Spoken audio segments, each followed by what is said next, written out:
안녕하세요. 유나이티드 읽어주는 남자 정진입니다. 오늘은 맨유행 이적설이 급물살을 타고 있는 아약스의 도니 반더비크 영입이 어떤 전술적 함의를 지니고 있는지 그 부분을 한번 읽어보려고 합니다. 한국 시간 8월 30일 새벽을 전후로 하여 유나이티드가 반더비크 영입전에서 선두를 달리고 있으며 45밀 유로의 이적료로 계약이 임박했다는 소식이 현지 소식통을 통해 전해졌습니다.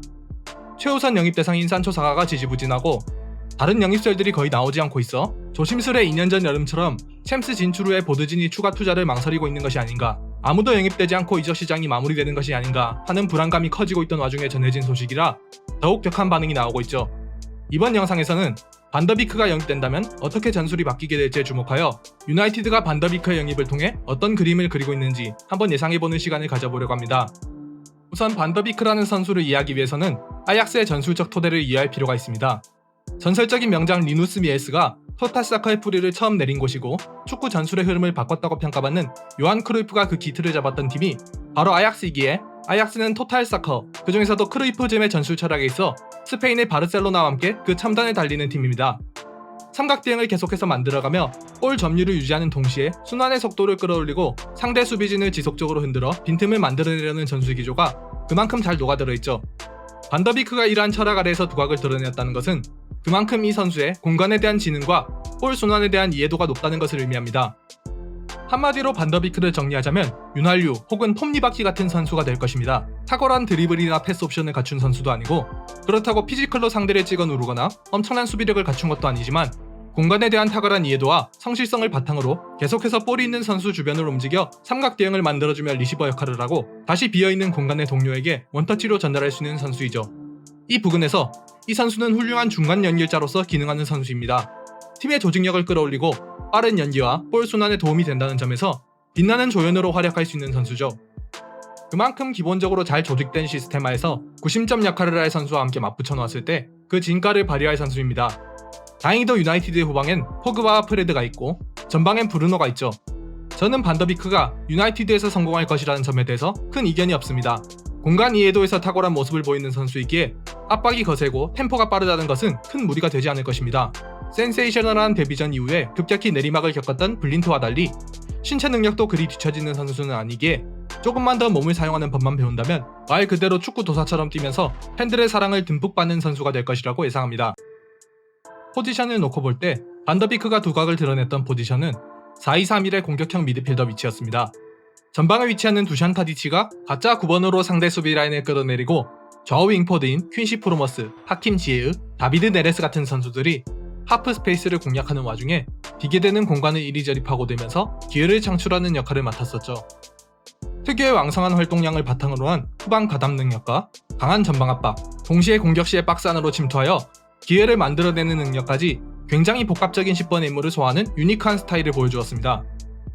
이러한 능력은 비단 4-2-3-1의 3회 중앙 위치에서 뿐만이 아니라 텐하흐 감독 체제 이전 4-3-3의 우측 메잘라나 이번 시즌 4-2-3-1 더블 볼란트의 한 축으로 위치하면서도 그에 구애받지 않고 범용성 있게 드러나고 있어서 포메이션에 크게 구애받지 않는 아약스와 크루이프즘의 철학을 이 선수가 얼마나 잘 계승하고 있는지 보여주죠. 좀 더 단순하게는 8번과 10번의 사이 어딘가에 있는 선수일 것이고 동시에 공격 시에는 2선 공격수 역할이 아닐까 싶을 정도로 깊은 침투를 자주 하며 박스를 타격한다는 점에서 2선 공격수 역할까지 병행하는 박스투박스 미드필더를 뜻하는 인쿠르소르의 유형의 선수로 표현될 수도 있을 것입니다.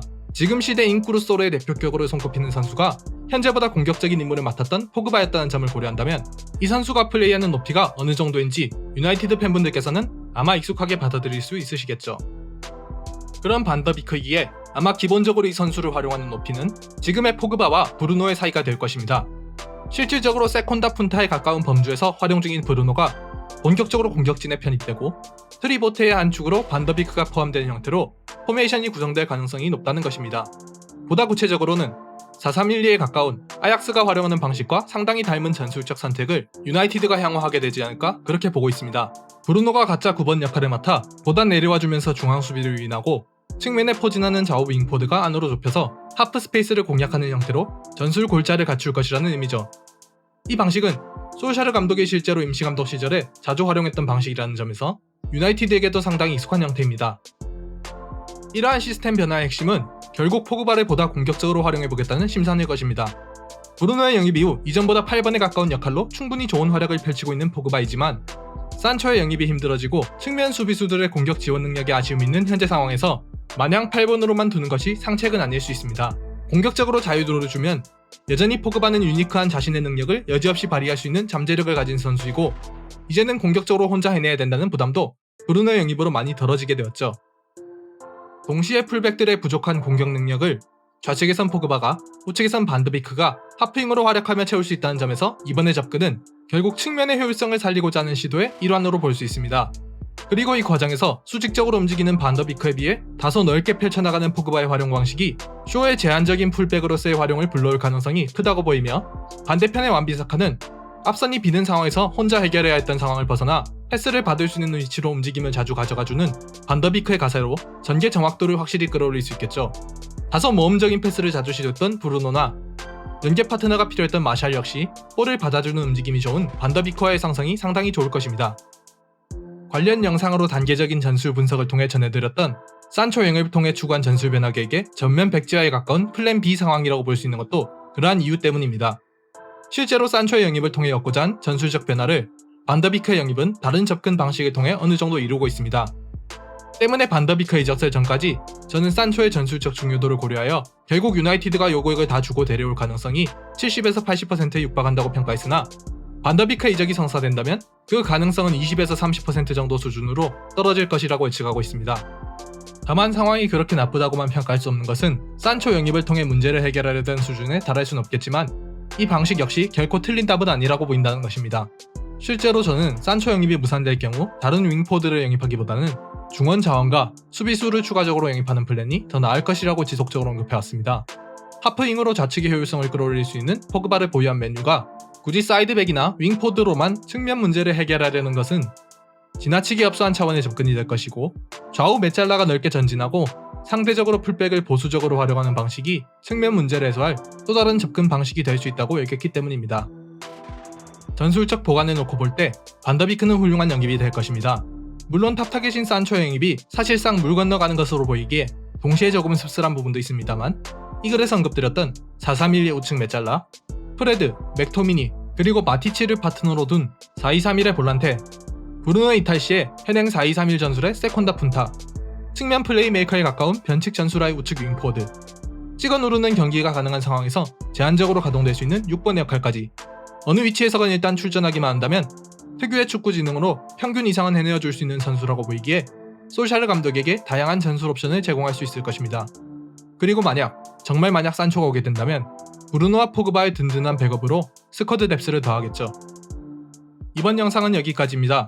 원래 데헤아와 핸더슨에 대한 내용을 다루기로 예고했었으나 상황이 달라져 급하게 영상을 바꾼 점 양해 부탁드립니다. 다음 영상에서는 반더비크의 영입으로 인해 달라진 맨유의 이적 시장 투트랙 전략에 대해서 다뤄볼 것이고 그 이후에 다시 데헤아와 핸더슨에 대한 영상으로 찾아뵙겠습니다. 오늘의 영상이 유익하셨다면 좋아요와 구독 한 번씩 부탁드리며 영상으로 제작하지 않는 세세한 내용들은 네이버 카페 레드데빌즈에서 활짝 칼럼으로 작성하고 있으니 관심 있으시다면 방문하셔서 읽어보시는 걸 추천드립니다. 다음번엔 더 알차고 재밌는 유나이티드 이야기로 찾아오겠습니다. 시청해주셔서 감사드리며 다음 영상에서 뵙겠습니다. 지금까지 유나이티드 읽어주는 남자 정진이었습니다.